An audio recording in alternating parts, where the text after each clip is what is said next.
nyanyi sakniki kerso Gus? Oh gitu, oke nanti sekalian langsung der-deran gitu sampai pagi ya, oke. Tapi sebelum jenengan closing statement nih Gus, saya punya, oke iya. Sudah ada atau ada lagi masih yang, oh ada itu Gus, kerso, betul apa? Lanjut Gus. Oke siap, yang belakang, monggo. Oh yang rekaneta dulu, itu ada sekarang nih, yang rekaneta baju merah, monggo silahkan. Merah marun, siapa namanya? Ya rekaneta perkenalkan diri dong. Oh yang rekan-rekan langsung ngadep kanan semua, buset. Gue rekaneta. Oke, terima kasih Gus Sabrang. Mohon maaf. Jadi menarik sekali ya pembahasannya. Sebetulnya saya tidak ingin menanyakan sesuatu gitu, tapi hanya ingin mengapresiasi bahwasanya ada beberapa insight-insight lain, perspektif lain yang sangat luar biasa yang disampaikan panjenengan tadi terkait pemahaman sosial media dari segi filosofisnya, kemudian dari segi spiritualnya begitu ya. Karena memang algoritma di sosial media itu sangat it does really matter gitu loh, sangat menjadi patokan gitu ya, let's say seperti itu, apalagi pegawai-pegawai, apalagi para e-commerce, para seller, penjual dan lain-lain, bisnis dan lain-lain gitu. Jadi saya mewakili IPPNU.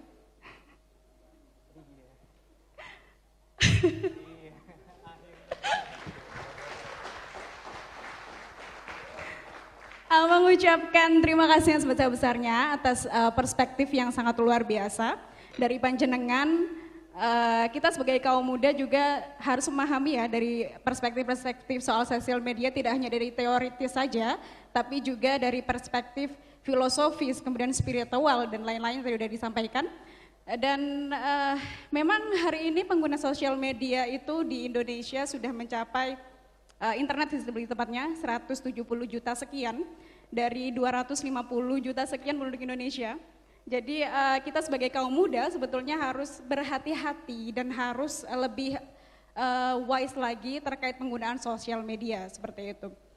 Penelitian 2018, kebetulan tesis saya mengenai soal perilaku sosial media, Gus, di tahun 2018, membahas soal isu hoax dan hate speech di Indonesia.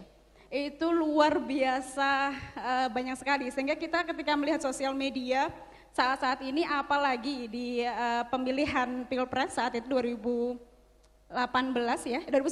sorry, itu kita melihat sosial media itu kayak toksik, udah kayak toksik yang sangat-sangat mempengaruhi pemikiran. Tadi disampaikan pendukung nomor ini sekian, pendukung nomor ini sekian, dan akhirnya membentuk perpecahan dan hate speech dan lain-lain, itu sangat luar biasa. Jadi intinya adalah diskusi kali ini sangat luar biasa, dan rekan dan rekanita semuanya harus bisa memahami apa sosial media dan bagaimana dampak positif dan negatifnya terhadap kita sebagai anak muda, pengguna sosial media aktif, karena kita tahu sendiri gadget tidak pernah lepas dari kita. Saya pribadi aja kalau misalnya bangun tidur, itu ngelihatnya gadget gitu, tapi memang buat alarm aja sih. Oke, terima kasih Gus Sabrang atas pencerahannya, atas motivasinya juga buat kami anak muda ini yang perlu dicerahkan terkait pemahaman sosial media, influencer dan lain-lain, karena saya yakin rekan dan rekan kita semuanya ini adalah influencer di saat ini dan bisa membentuk dirinya sebagai influencer tentunya yang memiliki pengikut yang baik dan memiliki dampak positif dan inspiratif terhadap para anak-anak muda di Indonesia, begitu. Terima kasih Gus atas. Allahumma fiqh thariq. Wassalamualaikum warahmatullahi wabarakatuh. Waalaikumsalam warahmatullahi wabarakatuh. Sebelum ditanggapi Gus, ini diam-diam nih yang dengerin kita dari tadi itu orang top di IPPNU, ternyata ketua umum Gus, pakai masker tidak ketahuan. Moga Gus yang sudah mengapresiasi perbincangan ini tadi ditanggapi. Saya karena di sini ada pemerhati sosial media ya, saya boleh berbicara lebih dalam enggak soal itu? Saya kemarin sempat pendadaran.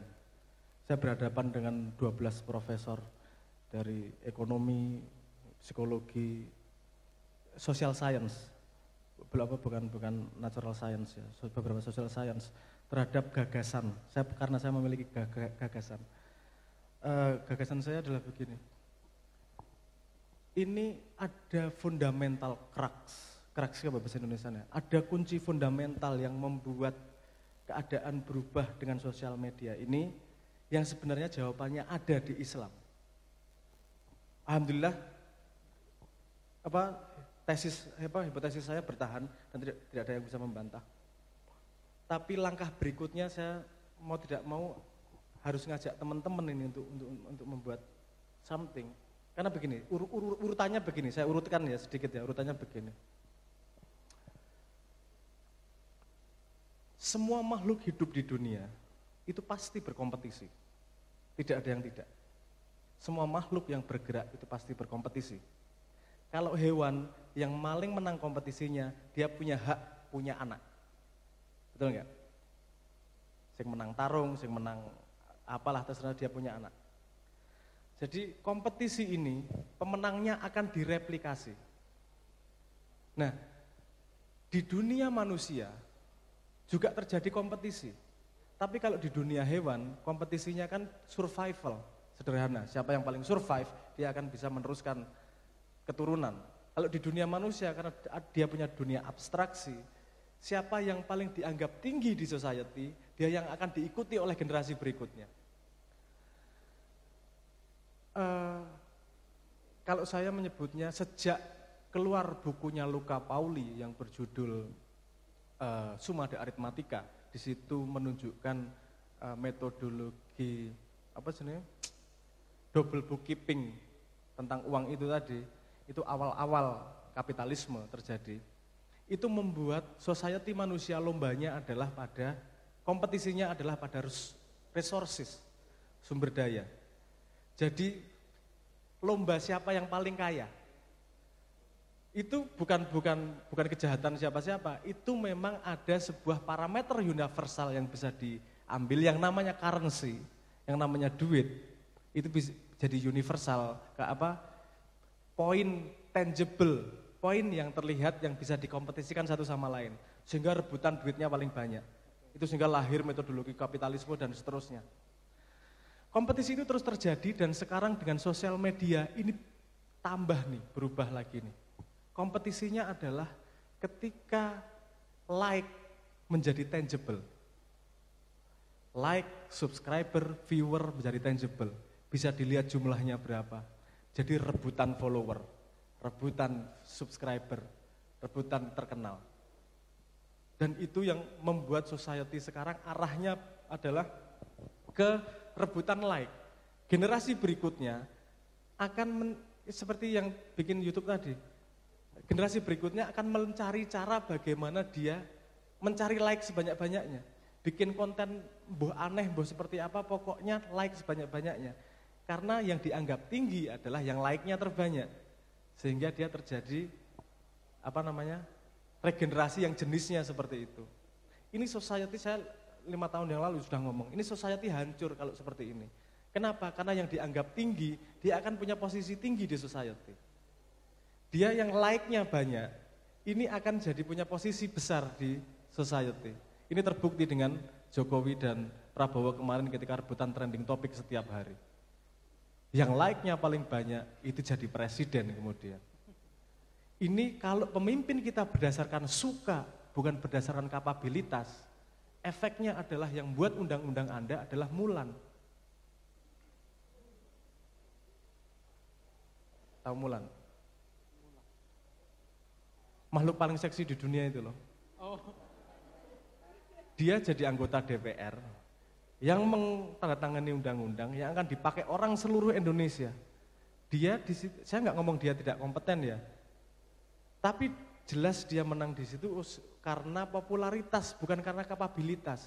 Gimana sebuah society dipimpin oleh popularitas, bukan oleh kapabilitas. Kita bisa lihat sendiri banyak negara sudah mulai hancur karena kepemimpinannya adalah dari popularitas, sehingga lahir populisme dalam geopolitik 10 tahun terakhir. populisme sangat tinggi. Nah, hipotesis saya adalah begini. Di Islam di Islam punya hipotesis tentang ini loh. Kamu berlomba boleh loh. Tapi lombanya dalam kebaikan. Fastabiqul khairat. Islam mengatakan lombalah dalam kebaikan. Cuman kebaikan ini belum tangible sehingga tidak bisa dijadikan lomba bersama. Siapa yang paling baik? Siapa yang paling bermanfaat untuk orang lain? Yang seharusnya kita hitung adalah yang paling banyak manfaatnya ke orang lain, bukan yang paling disukai. Karena kalau orang punya manfaat ke orang lain lebih banyak, berarti kapabilitasnya lebih tinggi pasti. Kan gitu.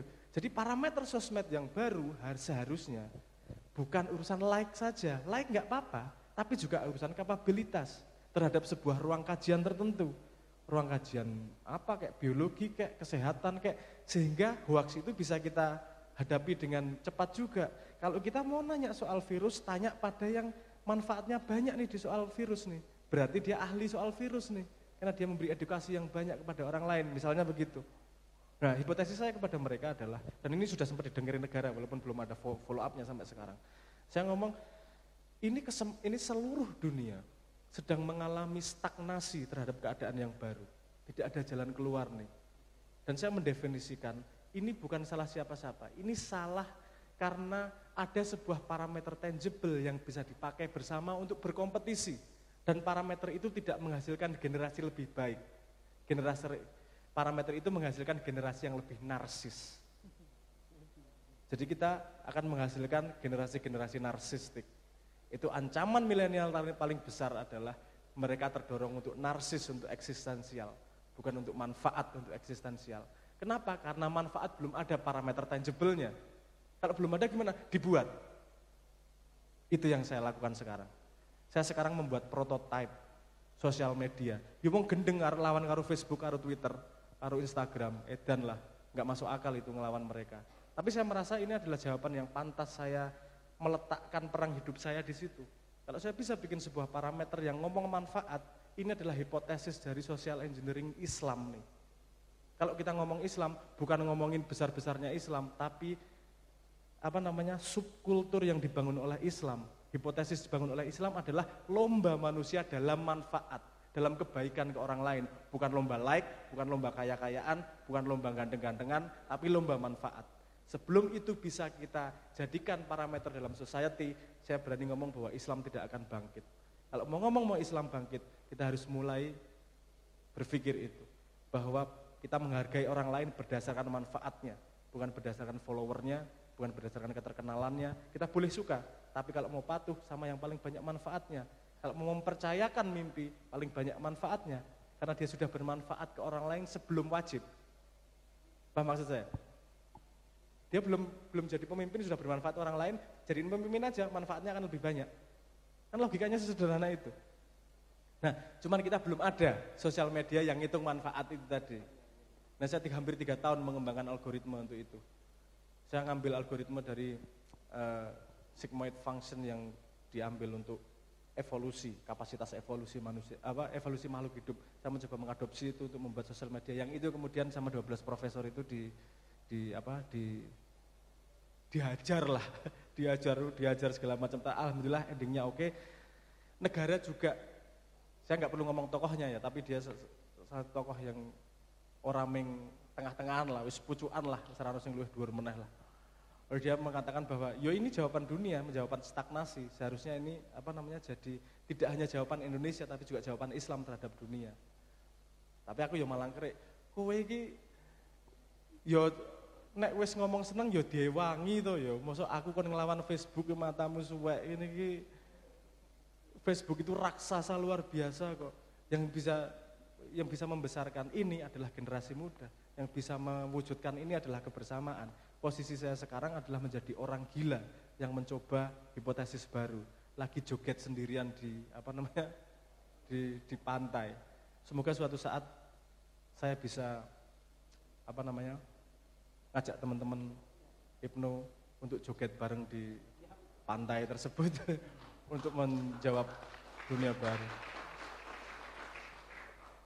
Prototipenya mungkin bisa dilihat di website seminggu lagi, tapi kalau di aplikasi Android sudah hampir setengah tahun. Kita mencoba prototipe, ngetes algoritma, belum rilis, masih beta. Tapi kalau di download sudah bisa, di Symbolic ID namanya. Symbolic ID. Gampang lah nanti bisa diobrolin sama teman-teman. Nggih, itu matur nuwun. Kita semua sudah menyimpulkan bahwa yang bisa merubah masa depan adalah milenial. Tapi kamu menghadapi tantangan yang luar biasa besar ini. Karena kamu masuk sebuah keadaan yang belum pernah ada sebelumnya di dunia. Jadi ini kalau melihat tantangan besar sekali. Kalau melihat kesempatan, ini kesempatan Anda merubah dunia. Mau atau tidak mau, itu di tangan Anda. Monggo. Oke, menarik guys.